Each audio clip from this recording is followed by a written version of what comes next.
So this switch here sticks, can't do anything with it, and I don't see anything moving on here, so I think this whole assembly is probably not working. So this is not clicking at all.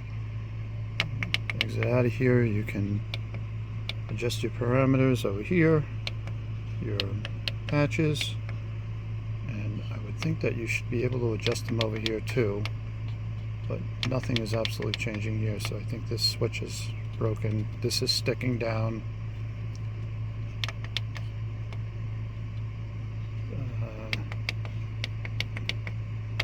Not sure if this is supposed to do anything here. I would think it would, but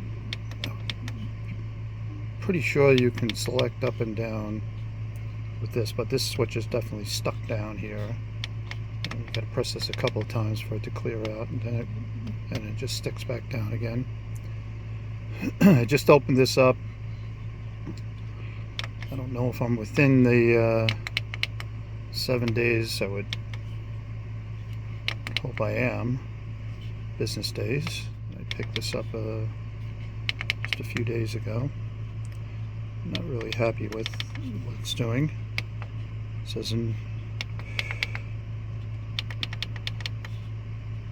that's about it.